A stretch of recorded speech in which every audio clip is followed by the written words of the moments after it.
God, grant me the serenity to accept the things I cannot change, the courage to change the things I can, and the wisdom to know the difference. It's such a beautiful day today.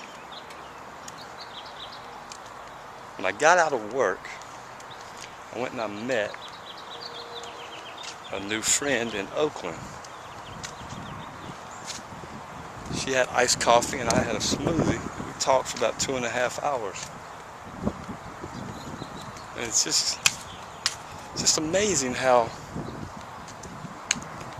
higher power continues to bring such amazing positive people into my life. I'm just truly blessed. But I realized, I went back last night. I was looking at last 7 or 8 videos I have made, and I haven't really been talking about recovery, about addiction. So I wanted to get back to my roots, back to how all of this got started. So when I started making these videos, it's all about my prior experiences in the depths of my addictions. So today I want to touch on it. I want to dive back in.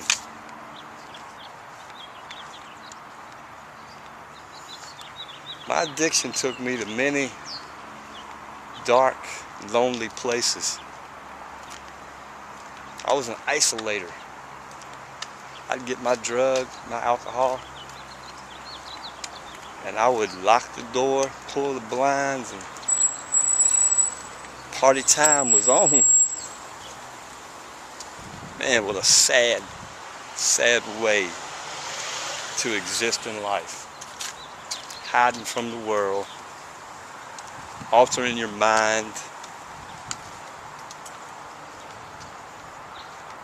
not doing the right thing, and leaving your morals outside of your mind.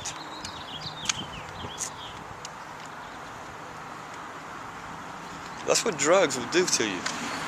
Drugs makes you think about things and makes you do things that you would not normally do if you were in the right frame of mind.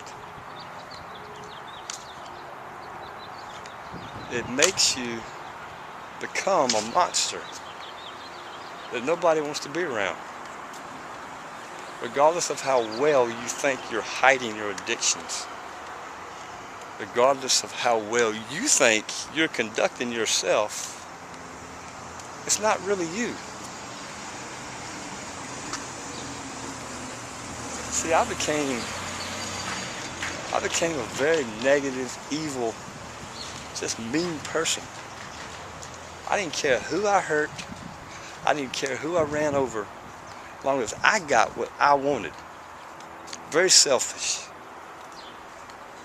Egomaniac. Big talker. Big mouth. Get in fights all the time. Didn't have but one friend in my life besides my daughter, Courtney. And Courtney was the only person that stood by me through everything. Thank God for her and my daughter Boo Boo for standing by me. Or I don't think I'd be here today. I would probably either be in jail, locked up in a mental institution, or I'd be dead.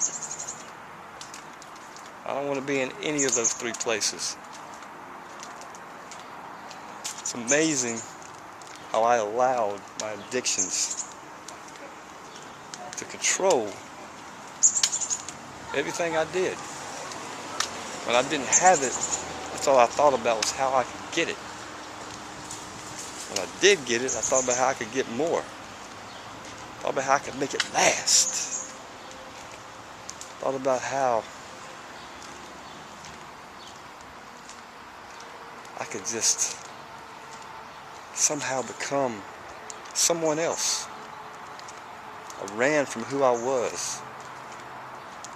I was scared of my fears. I didn't like the way I felt. And I damn sure didn't like the people that I had around me. But I continued to hang out with them because I could manipulate them to get what I wanted.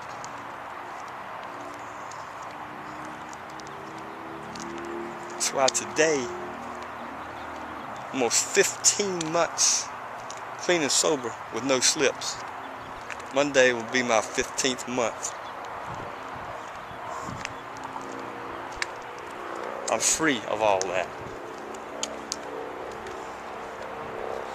I don't have the desire or the urge to use and drink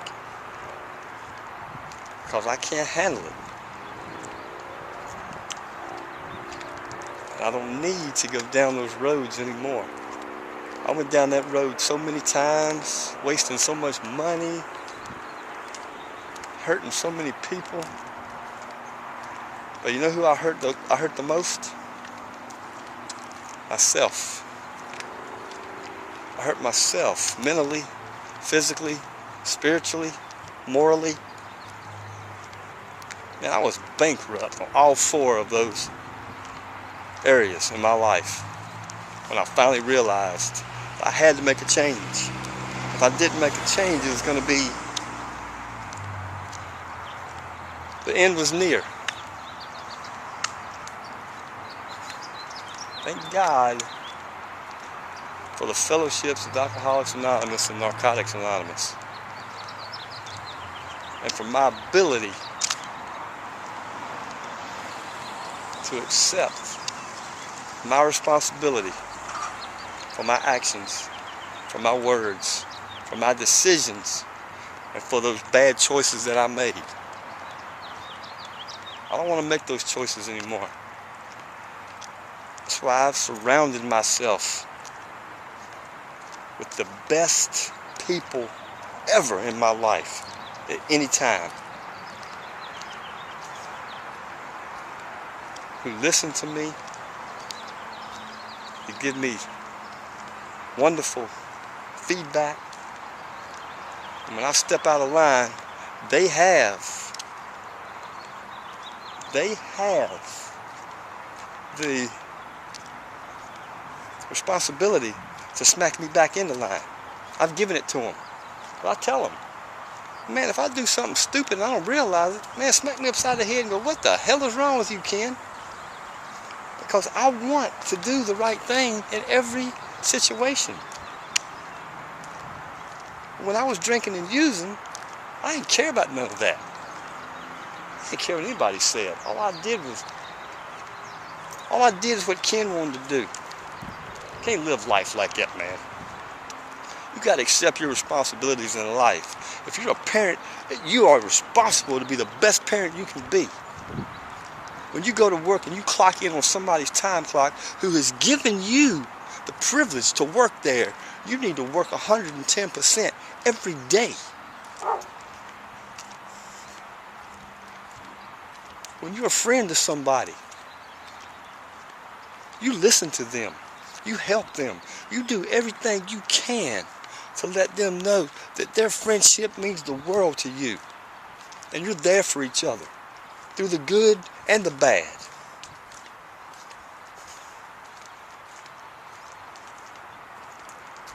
And when you get into recovery, it is your responsibility. It's not your sponsor's responsibility. It's not your fellowship's responsibility. It is your responsibility to work your steps. It is your responsibility to do the best fourth step inventory you can do. And after you go through it, if you feel like it's still something there that you just haven't gotten out, then rework it again. Because I'm here to tell you guys, I'm free. I'm free, man. I am free of all that garbage I had tucked away in the back of my mind that would always pop up when the triggers were there. I'm free of that garbage, man. Don't you want to be free? Don't you want to live a stress-free life? Free of anger, free of resentments, free of ego, free of pride.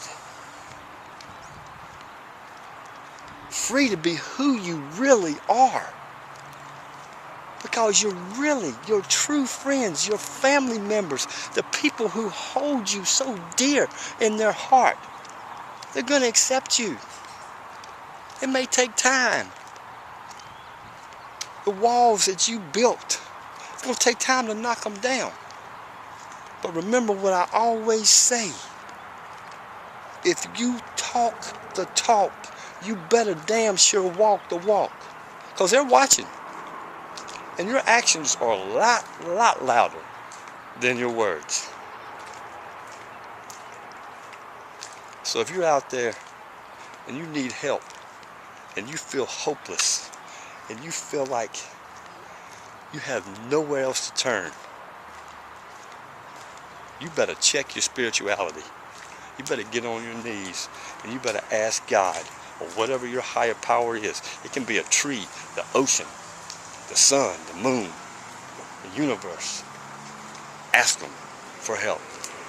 And put all your faith, put every ounce of faith and strength you got in you into your higher power. And if you work the steps, and if you go through the pain, you go through the suffering, you go through the rain, you go through the blood, the sweat, the tears, I can promise you, I am living, breathing, walking, and talking proof that with hard work and with dedication, you can find peace and love, kindness, serenity, and empathy, and respect for yourself. Peace and love to you all. Peace and love, baby.